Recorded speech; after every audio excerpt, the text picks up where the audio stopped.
Top हेडलाइन्सचे प्रस्तुत करता आहेत राजयोग पेंट्स, खुशियाँ आपकी, रंग हमारे।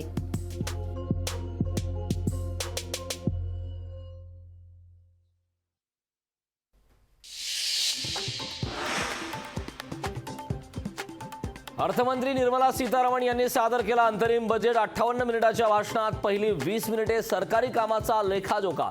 बजेटमध्ये कोणत्याही मोठ्या घोषणा नाहीत। आयकर करदात्यांना कोणताही दिलासा नाही, टॅक्स स्लॅबमध्ये कोणताही बदल नाही, निर्मला सीतारामन यांची मोठी घोषणा। 2047 पर्यंत विकसित भारताचं लक्ष्य, सगळ्यांना घर, घरोघरी नळाचं पाणी देण्याचं उद्दिष्ट, अर्थमंत्री निर्मला सीतारामन यांची घोषणा।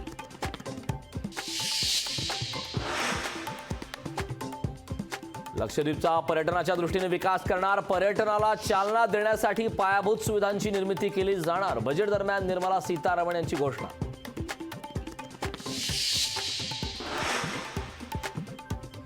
$11.8 कोटी शेतकऱ्यांना आर्थिक मदत दिली, शेतकरी केंद्रित अनेक योजना सरकारनं आणल्या, अर्थमंत्री निर्मला सीतारामन यांची माहिती।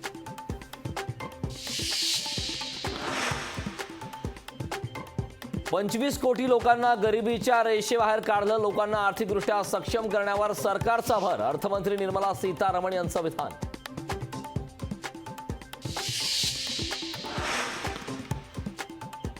महिलांच्या विकासासाठी सरकार कटिबद्ध, 30 कोटी महिला मुद्रा योजनेच्या लाभार्थी, 1/3 महिलांना लोकसभेत आरक्षण देणार, निर्मला सीतारामन यांची घोषणा। जगातील अर्थव्यवस्थेला महागाई, चलनवाढीची समस्या भेडसावतीये, भारत अशा परिस्थितीत वेगवान प्रगती करतोय, निर्मला सीतारामन यांचं विधान।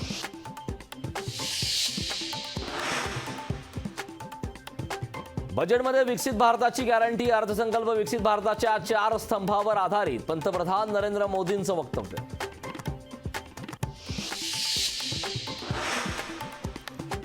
केंद्रानं सादर केलेला अर्थसंकल्प म्हणजे टोपी घालण्याचा प्रयत्न, तुमच्या फसव्या अर्थसंकल्पाची गरज नाही, उद्धव ठाकरेंची अर्थसंकल्पावर प्रतिक्रिया।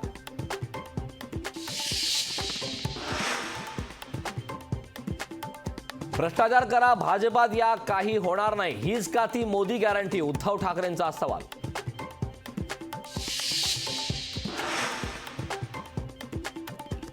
अब की बार 400 पार, मग नितीश कुमारांची गरज काय, उद्धव ठाकरेंचा सवाल। तर तुम्हाला चिरडणे हा सत्ताधाऱ्यांचा विकास, ठाकरेंची टीका।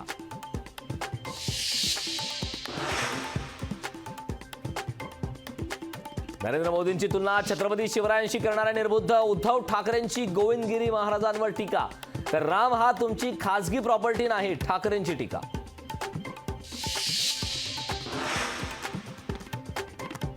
आमदार रोहित पवार ईडी कार्यालयात दाखल, बारामती अॅग्रो कथित गैरव्यवहारा प्रकरणी रोहित पवारांची चौकशी सुरू।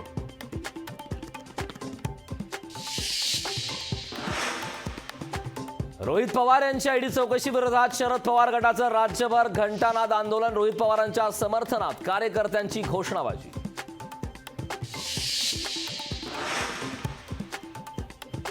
मुंबई महापालिकेचा अर्थसंकल्प उद्या मांडला जाणार, अतिरिक्त आयुक्त अश्विनी भिडे सादर करणार अर्थसंकल्प।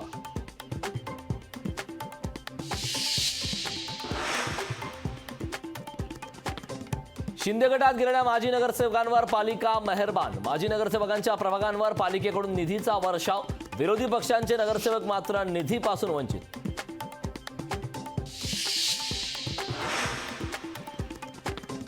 अध्यादेशाचे कायद्यात रूपांतर व्हावे म्हणून 10 तारखेपासून आमरण उपोषण करणार, मनोज जरांगे पाटलांचा सरकारला इशारा।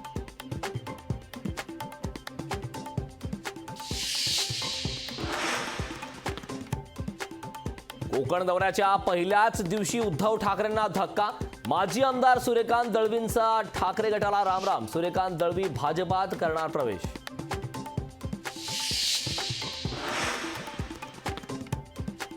छगन भुजबळ यांची मंत्रिमंडळातून हकालपट्टी करा, शिवसेना आमदारांची मागणी, युती सरकारमधील मराठा आणि ओबीसी नेत्यांमध्ये वादाची ठिणगी।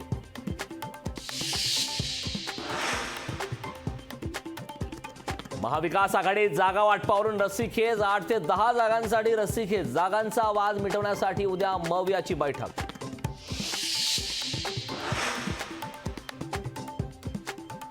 संसद सुरक्षा भंग प्रकरणातील आरोपींचा गंभीर आरोप. गुन्ह्याची कबुली देण्यासाठी आरोपींना इलेक्ट्रिक शॉक, नेत्यांचे नाव घेण्यासाठी आरोपींवर दबाव टाकल्याचाही आरोप.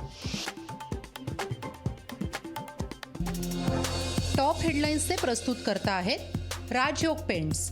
खुशियाँ आपकी, रंग हमारे.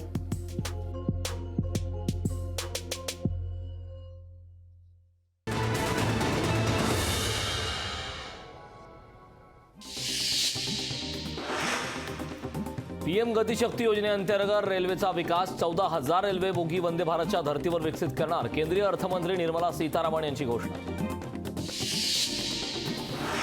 देशात मेडिकल कॉलेजेस वाढवण्यावर भर. देशातील आरोग्य क्षेत्रातील पायाभूत सुविधांमध्ये वाढ. निर्मला सीतारामन यांचं वक्तव्य. सक्षम अंगणवाडी योजनेतून पोषण आहार पोहोचवला. आयुष्यमान भारत योजनेचा लाभ अशा वर्कर्सलाही मिळणार. निर्मला सीतारामन यांची माहिती. हवाई वाहतूक क्षेत्रात 1.3 कोटी प्रवाशांचा विमान प्रवास. 149 विमानतळांची उभारणी पूर्ण. निर्मला सीतारामन यांची माहिती. जलमार्गाद्वारे माल वाहतुकीत मोठ्या प्रमाणात वाढ. व्यापारात कोणतीही करवाढ किंवा कर कपात नाही. निर्मला सीतारामन यांचं वक्तव्य. जानेवारी महिन्यात जीएसटीचे विक्रमी संकलन. जानेवारीत जीएसटीतून तिजोरीत 1.72 लाख कोटींचा भर. रोहित पवारांच्या ईडी चौकशी विरोधात राष्ट्रवादी प्रदेश कार्यालयाच्या बाहेर कार्यकर्त्यांचं उपोषण. कारवाई विरोधात राष्ट्रवादी शरद पवार गट आक्रमक. रोहित पवारांची दुसऱ्यांदा ईडी चौकशी. रोहित पवारांच्या समर्थनात विठ्ठल मंदिरासमोर महाआरती. कार्यकर्त्यांची रोहित पवारांच्या समर्थनात घोषणाबाजी. आर्यवैश्य कोमटी समाज आरक्षणासाठी आता आक्रमक. आरक्षणाच्या मागणीसाठी 3 आणि 4 तारखेला पंढरपुरात मेळावा. शरद पवार गटाचे माजी नगरसेवक पवनराजे राळेभात यांचा भाजपात प्रवेश. आमदार राम शिंदेंच्या उपस्थितीत पक्षप्रवेश. ठेवीदारांच्या आंदोलन प्रकरणी इम्तियाज जलील यांच्यावर गुन्हा दाखल. जलील यांच्यासह 500 आंदोलकांवर गुन्हे दाखल.